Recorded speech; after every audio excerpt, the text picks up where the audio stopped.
Falcons fans, it's the episode that you've officially been waiting for. No, not Raheem has gotten fired, but maybe the next best thing. It is official. A new report from CBS Sports has put Raheem Morris on the hot seat based off of insider information that one CBS reporter got from inside the Falcons locker room and the front office. Now, I don't think it's a coincidence whatsoever that yesterday we put out a video talking a little bit about Bill Belichick and the Josina Anderson report that there are teams that are still interested in Bill Belichick, and the one that came out today from Jack Jones, who basically said, yeah, Raheem is, his seat's definitely warm and he's feeling the pressure right now.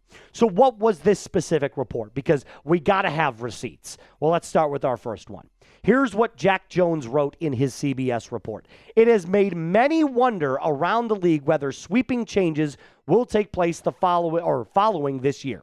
Here's what I know. Those in the building, talking about in Atlanta, feel their seats warming, and there's no guarantees of anything with 6 games remaining. Second-year head coach Raheem Morris is over a group of individuals that have lost 5 straight. This was obviously right before the Jets game, and I don't know where he's getting that information because it came out today. So he must have written this earlier and then put it out today, including consecutive overtime losses when the NFC South looks like it could be won with somewhere around 10 wins. You won't find someone who doesn't want to coach the roster, one league source told me. That's the most important quote right there.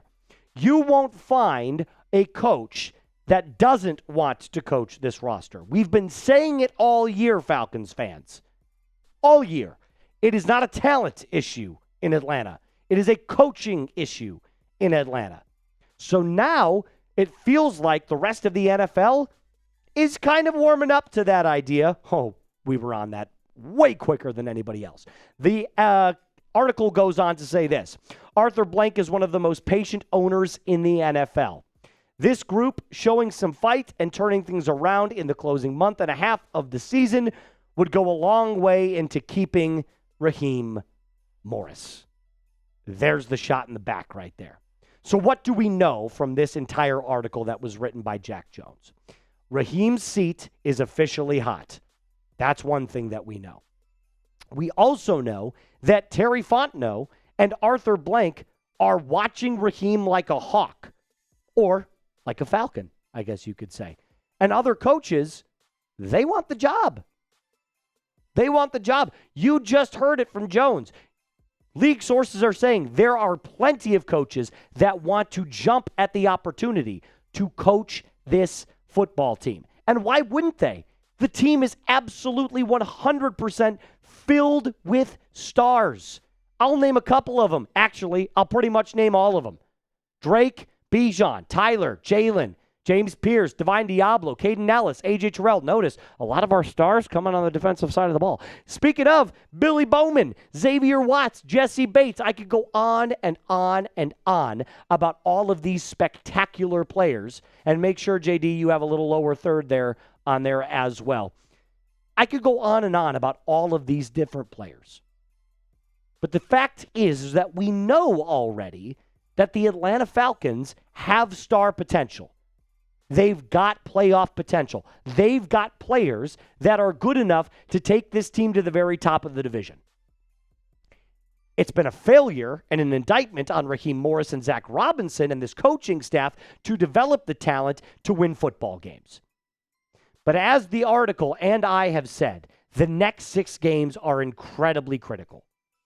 If you see the Atlanta Falcons string together a group of wins, there is a chance, a legitimate one, that Raheem Morris stays on this football team, especially if they make the playoffs.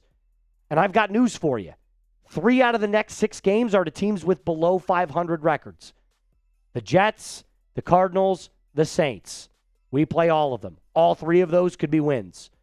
The other teams, the Seahawks, the Rams, the Buccaneers.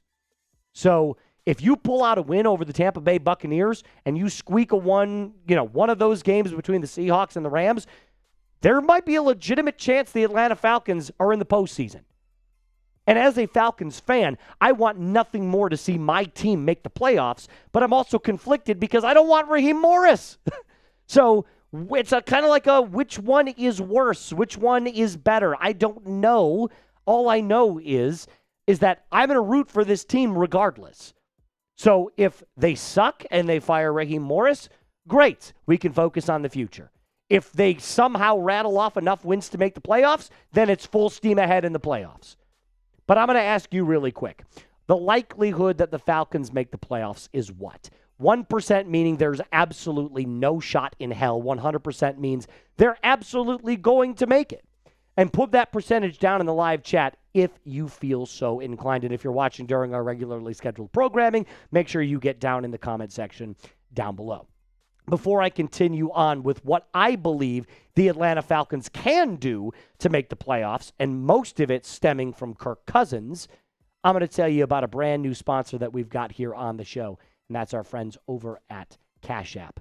The holidays are here. You got to keep your eyes peeled for scammers everywhere. I just got a call yesterday about my car's extended warranty from my hometown, which I haven't lived in like 8 years. It's absolutely hysterical. But the holidays are all about finding that perfect gift. But this time of the year, not every deal is actually what it seems.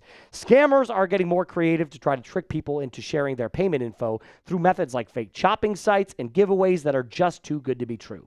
Luckily, Cash App's 24/7 fraud monitoring helps detect and alert you for unusual card activity should someone gain access to your card. So you can act fast if something seems off. You can also lock or unlock your Cash App card instantly right in the app for extra control and peace of mind. Stay one step ahead of scams this season and keep your money secure with Cash App. For a limited time only, new Cash App customers can use our exclusive code to earn some additional cash. For real, just download the Cash App, use our exclusive referral code, secure10 in your profile, send $5 to a friend within 14 days, and you'll get $10 dropped right into your account. Terms apply. That's money. That's Cash App. Cash App is a financial services platform, not a bank. Banking services provided by Cash App's bank partners. Prepaid debit cards issued by Sutton Bank, member FDIC. Promotions provided by Cash App, a Block Incorporated brand. Visit cash.app/legal/podcast for full disclosures.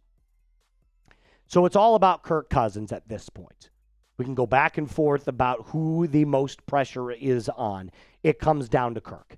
Quarterback play. Can your quarterback deliver the goods? And I thought, Kirk didn't play a great game against the New Orleans Saints, but he didn't make really any huge mistakes. We can go back and forth again about the pick six. Part of that was on Kyle Pitts. Part of it was on Kirk double pumping. Either way, if Kirk eliminates the mistakes, this team has a legitimate chance to win football games. So the real question now becomes, was it a one-off performance from Kirk, or is that something that we can expect from Kirk moving forward? I don't know the answer to that. I still am not a full-term Kirk believer, if that makes sense. I don't know that I want him on this team next year. He's going to cost way too much. But if he starts winning football games, that's the ultimate indicator of keeping your job. Perform, win, move on. Always.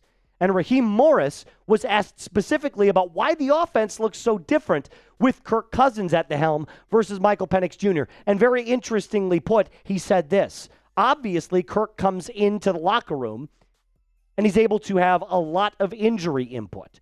So when he comes in and we say exactly what he likes, especially after we get some practice reps and do those things, he goes out there and he looks at it. Don't go to the next one yet, JD. I'll just read that. I love the concept. I love this. I love that. I love the scheme. Love being here. Love this protection for those reasons. So it sounds like what we're being told here is that Kirk Cousins, being the savvy veteran that he is, has a lot more say in what the offensive scheme looks like than what Michael Penix was doing. So either one of two things can be true here. Either one, Penix needed to get into the ear of Zach Robinson more, but wasn't going to do it because he's a younger player. Or two, Zach Robinson's too damn stubborn to listen to Michael Penix Jr., and yet somehow listens to Kirk Cousins. Either way, clear miscommunication between your quarterback and your offensive coordinator. So we know Kirk is also more comfortable with playing under center, but it's the clear extra protection that Zach Robinson was able to garner up for him in place of Michael Penix Jr. This is what didn't make sense to me at all. You've got a quarterback that you selected 8th overall, right? Why weren't you running this multiple tight end set that you ran all game against the Saints? 13 personnel. Simply put, means 1 running back, 3 tight ends. So why on earth did you run it 33 times out of 55 offensive plays, 60%, which, by the way, was the highest rate of any offense in the NFL since 2016? Why were you doing that with Kirk and not with Penix? Oh, well, Moose, it was because Drake London was out. Bullshit. I don't want to hear that. You have 4 tight ends. 4. You can use any sort of combination of those guys. Tegan Quatoriano, Felipe Franks, Charlie Warner, Kyle Pitts. Move Kyle Pitts out wide. Put him in the slot. Have the other 3 guys line up on the line of scrimmage. It just doesn't make any sense. It's nonstop incompetency between your offensive coordinator and the communication with your quarterback. So, what are the keys to Kirk's success? If Kirk's going to succeed, how is it going to be done? Well, the first step is he's going to keep playing under center. If the Falcons have any shot to win football games, you got to look like a real NFL offense. Playing under center, you were dead last going into that game against the Saints, and you somehow pulled it off and made it look more impressive this week. Step 2, keep the wide zone runs with those stunts. Move your tight ends. Shift them to the left. Shift them to the right. Get Bijan out in space. He's fast. He's quick. He's patient. He's got great field vision. Allow Bijan to create plays when he's in open space.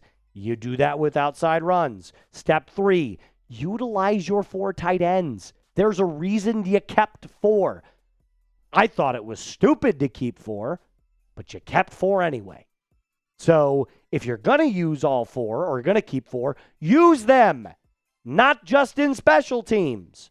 And finally, something I thought Zach Robinson actually did correctly last game was he limited the pistol. If you keep it to 10 plays or under, I'll never have a problem with it. The problem I do have, Zach Robinson, is running the Michael Penix Jr. offense in the pistol 36 times a game. That doesn't do it. If you did it 8 times, I'd be okay with it. It's a concept that you run. You can have success with the pistol if your offensive line dominates the line of scrimmage.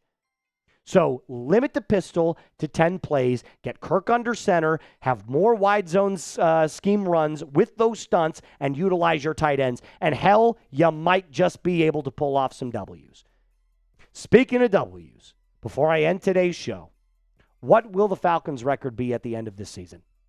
Realistically speaking, I want your honest answer for this. I think it could be 7 wins. I think they could win 3 out of the next 6. 7-10 probably feels right.